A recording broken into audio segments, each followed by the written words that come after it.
Hello আমেরিকার প্রথম পর্বে আপনাদের সবাইকে স্বাগত জানাচ্ছি। আমি শেহজিন চৌধুরী।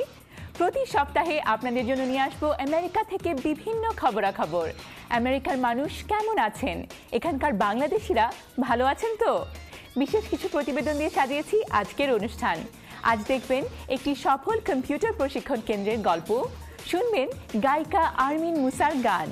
অর্থনৈতিক মন্দার কারণে আমেরিকায় বিক্ষোভ চলছে, আমেরিকার মানুষ কি চান শুনবেন তাদের বক্তব্য। তাহলে দেরি না করে শুরু করছি হ্যালো আমেরিকা। প্রথমে দেখবেন লাইফ ইন আমেরিকা, আমেরিকার জীবনধারার এক ঝলক। ওয়াশিংটনের অদূরে ভার্জিনিয়ায় একটি সফল কম্পিউটার প্রশিক্ষণ কেন্দ্র চালাচ্ছেন একজন বাংলাদেশি প্রকৌশলী। সেটা কিভাবে সম্ভব হলো সে কথাই শোনাচ্ছেন আহসানুল হক। ওয়াশিংটনের অদূরে ভার্জিনিয়ায় একটি কম্পিউটার প্রশিক্ষণ কেন্দ্র, নাম পিপল অ্যান্ড টেক। 2004 সালের যাত্রা শুরু। এই প্রশিক্ষণ কেন্দ্র ছাত্রছাত্রীদের শুধু প্রশিক্ষণ দিয়েই ক্ষান্ত হয় না, চাকুরিরও ব্যবস্থা করে। এখানে প্রশিক্ষণ নিয়ে বর্তমানে চাকরি করছেন বাংলাদেশের আফরোজা খানম। আমি এখন সালিমেতে কাজ করছি অ্যাজ এ টিম লিড হিসেবে অটোমেশনে। It's an IT field. I started in April. I didn't listen to my dad. For 1 year, he told me take this school, and I studied here in regular college. People and টেকের আরেক ছাত্র শাওন শরীফ বর্তমানে federal রিজার্ভে কাজ করছেন। নিজের অনিচ্ছা সত্ত্বেও বাবার অনুরোধে ক্লাস করতে এসেছিলেন। মাত্র 10 মিনিটের মধ্যেই উপলব্ধি করেন তার জীবনের মোড় ঘুরে যাচ্ছে।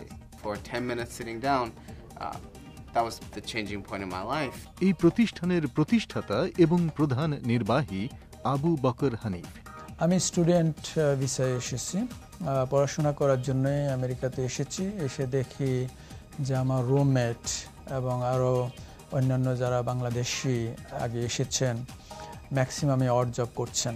তখনই আমি সিদ্ধান্ত নিলাম যে এই দেশে হায়ার এডুকেশনের কোনো বিকল্প নেই। আমার একটা উদ্দেশ্য ছিল যে আমি হায়ার এডুকেশন করব, করার পর তারপরে এখানকার মেইন স্ট্রিমে জবে ঢুকব। পিপল অ্যান্ড টেকে এ নাগাদ কত ছাত্রছাত্রী প্রশিক্ষণ পেয়েছেন জানতে চাইলে আবু বকর হানিফ বললেন, 600 পিপল এখানে পড়াশোনা করেছে। এদের মধ্যে চাকরি পেয়েছে কত সংখ্যক? আমি 95% পিপল চাকরি পেয়েছে। Well, my role is in increasing the business for People in Tech, both for the consulting and for the People in Tech Institute. People and টেকের ভাইস প্রেসিডেন্ট ক্রিস্টোফার ডড বললেন, তিনি এই প্রতিষ্ঠানের সম্প্রসারণের দিকে বেশি নজর দিচ্ছেন।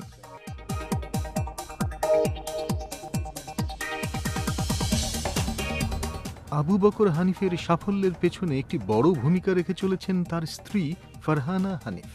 2 কন্যার দেখাশোনার পাশাপাশি তিনি স্বামীকে কর্মক্ষেত্রেও সাহায্য করছেন। বেসিক্যালি হোয়াট আই ডু, এখন আমি যেটা করছি, যারা স্টুডেন্টরা জব পাওয়ার পরে সো ওদের হয়তো সময় হয় না টিচারের সাথে, লাইক আমার হাজব্যান্ডের সাথে, আবু হানিফের সাথে কথা বলতে। সো ইন দ্যাট ওয়ে আমি লাইক ইচ অ্যান্ড এভরি ওয়ানকে আমি কল দিই ওদের সাথে যে ওরা জবে কি করছে, কোনো প্রবলেম হচ্ছে কি না। যুক্তরাষ্ট্রের আইটি খাতে বাংলাদেশের প্রশিক্ষিত কর্মীদের জন্যও সুযোগ রয়েছে বলে মনে করেন আবু বকর হানিফ। তো আমি মনে করি আমেরিকার মার্কেটে আইটি ফিল্ডে যে এনভায়রনমেন্ট আছে সেই অনুসারে যদি রিয়েল টাইম প্রজেক্ট ওরিয়েন্টেড অনুসারে যদি পড়ানো হয়, তারা H1Bতে আসতে পারে, অথবা এখানকার কোনো প্রজেক্ট যদি আউটসোর্স করা হয় সেই প্রজেক্টের উপরে কাজ করতে পারে। আশাবাদী আবু বকর হানিফ, আশাবাদী তার ছাত্রছাত্রীরাও। বিশ্বব্যাপী অর্থনৈতিক মন্দার এই দারুণ দুঃসময়ে সফল এই প্রবাসী বাংলাদেশি অনেকের জন্যই আশার আলোটি জ্বালিয়ে রেখেছেন। আহসানুল হক, ভয়েস অব আমেরিকা। আশা করি এই সাফল্যের গল্প আপনাদের ভালো লেগেছে। এই প্রতিবেদনটি আরও বিস্তারিত দেখতে চাইলে আমাদের ইউটিউব চ্যানেলে আসুন। অনুষ্ঠানের শেষে আমি তার ঠিকানা জানিয়ে দেব। এবারে লাইভ জ্যাম। আজ আপনাদের পরিচয় করে দেব গায়িকা আরমিন মুসার সঙ্গে। আমার সুযোগ হয়েছিল তার গান শোনার, তার জীবন ও গানের প্রতি ভালোবাসা নিয়ে কিছু কথা বলার। আসুন আপনাদেরও শোনাই।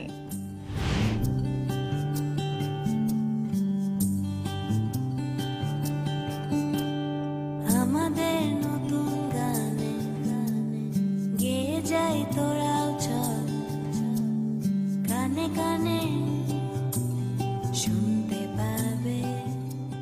আজকে লাইভ জ্যাম পর্বে আমাদের সাথে আছেন আরমিন মুসা। আরমিন, আপনি কতদিন ধরে গান করছেন? এটা খুব টাফ একটা প্রশ্ন। আমি আসলে আমার মনে হয় আমি জন্ম থেকে গান করছি। আমি স্কুলে থাকতে আমার ব্যান্ড ছিল অ্যান্ড এমনি এদিক ওদিক তো গান করাই হচ্ছে। সো আই গেস জন্ম থেকে গান করছি। তো আপনার গানের পেছনে কার অনুপ্রেরণা আছে? আপনার বাবা মা না কোনো প্রিয় গায়কের? ডেফিনেটলি আমার মা গান করেন, আমার ফ্যামিলিতে অনেকেই গান করেন। আর আমি যখন বাংলাদেশে বড় হচ্ছিলাম আমার অ্যাজ আই সেড আমার ব্যান্ড ছিল।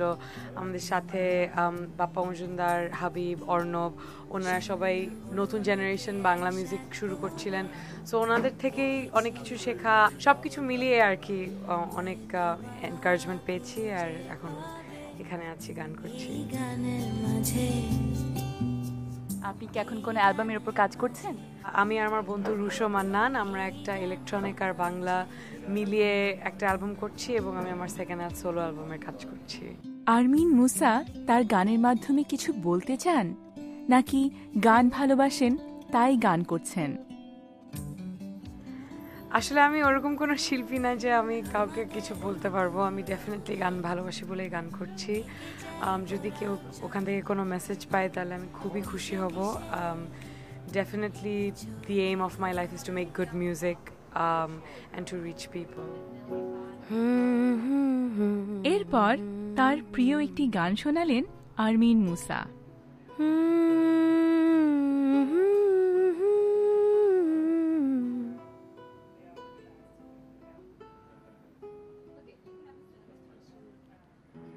Imagine there's no heaven. It's easy if you try.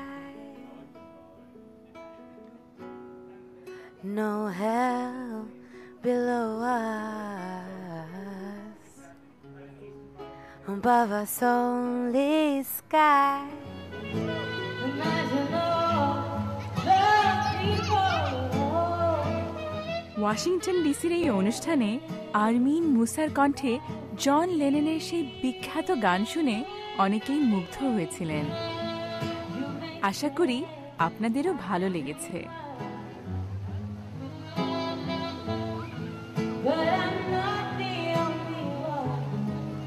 এবার দেখবেন পাবলিক রিয়াকশন। আমেরিকায় অর্থনৈতিক মন্দার কারণে অনেকেই কষ্ট পাচ্ছেন। তা নিয়ে শুধু নিউ ইয়র্কের ওয়াল স্ট্রিটে নয়, গোটা দেশ জুড়ে বিক্ষোভ চলছে। আমেরিকার মানুষ কি চান? চলুন কারিনা চৌধুরীর সঙ্গে যাওয়া যাক এর উত্তরের খোঁজে। দ্য অকুপাই মুভমেন্ট নিউ ইয়র্কের ওয়াল স্ট্রিট থেকে আমেরিকার রাজধানী ওয়াশিংটন ডিসিতেও পৌঁছে গিয়েছে। বিভিন্ন এলাকা থেকে বিক্ষোভকারীরা জড়ো হয়েছেন ডিসির ম্যাকফেয়ারসন স্কোয়ারে। তারা অনেকদিন ধরে এখানে আসছেন, এখানেই থাকছেন এবং অর্থনৈতিক বৈষম্যের বিরুদ্ধে তাদের প্রতিবাদ চালিয়ে যাচ্ছেন। আমি এখানে আছি কারণ আমি লোভ, লালসা ও বিরাট সব ব্যবসা প্রতিষ্ঠানের বিরুদ্ধে। উচ্চবিত্ত, মধ্যবিত্ত ও নিম্নবিত্তদের রোজগারের মধ্যে যা পার্থক্য ছিল তা বাড়ছে, তাই তারা বিক্ষোভ করছে। আমাদেরকে সবকিছুর জন্যই কর দিতে হয়, কিন্তু যাদের টাকা আছে তাদেরকে কর দিতে হয় না। আমরাই শুধু কষ্ট পাচ্ছি। কলেজের ছাত্রছাত্রীরাও এখানে আছে। ক্লাসের বেতন বাড়ছে, গ্র্যাজুয়েট করার পর চাকরি পাওয়া যাচ্ছে না, তাই তারাও চিন্তিত।